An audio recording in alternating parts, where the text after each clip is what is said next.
Plateforme Alternance 2023. Communiqué de presse du 3 août 2023.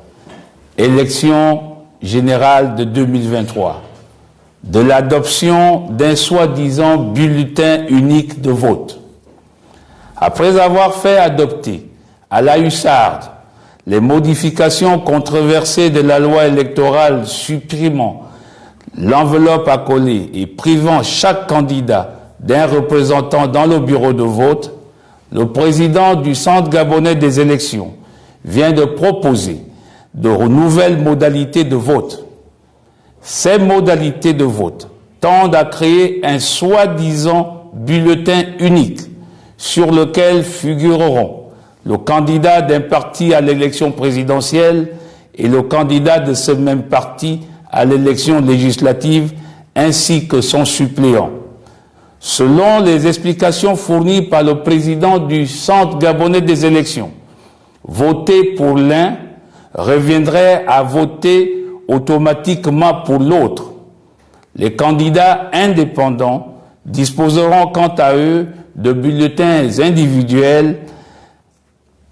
Une recevrait les votes exprimés pour le président de la République et pour les députés. De telles modalités de vote, au lieu de simplifier les choses, induisent des problèmes de plusieurs ordres.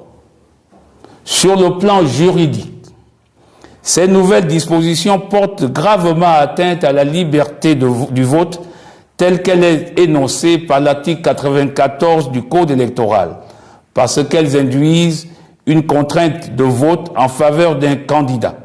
Rappelons que le vote est libre et personnel et qu'il porte sur un scrutin pour une voix et non une voix pour deux scrutins. De plus, elle crée une confusion entre les pouvoirs exécutifs et législatifs constitutionnellement organisés de façon distincte. D'ailleurs, l'élection présidentielle n'est-elle plus la rencontre d'un homme ou d'une femme avec son peuple?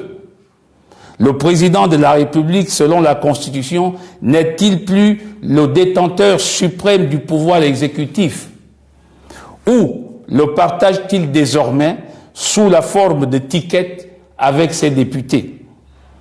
Ces nouvelles dispositions violent par ailleurs le principe d'égalité des candidats en introduisant une discrimination dans le traitement entre les candidats indépendants et ceux appartenant à un parti politique.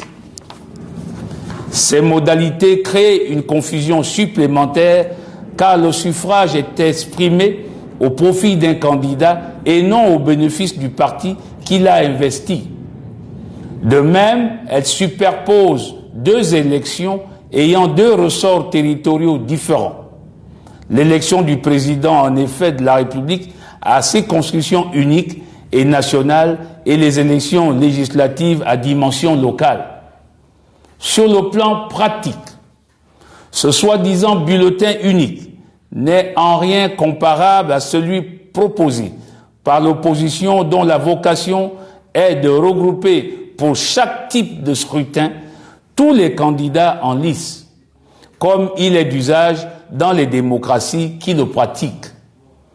En définitive, le soi-disant bulletin unique, sous des dehors de simplification et d'économie, cache une idée plus perfide.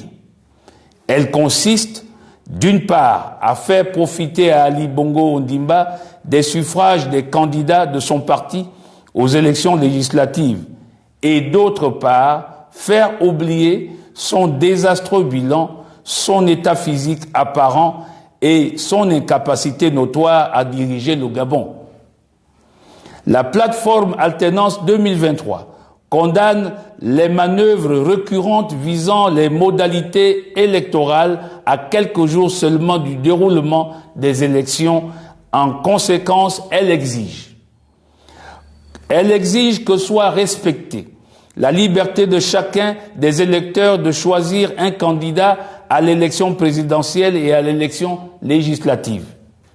Elle exige le recours au bulletin unique sous les formes qui se pratiquent dans les pays qui utilisent ce mode de vote.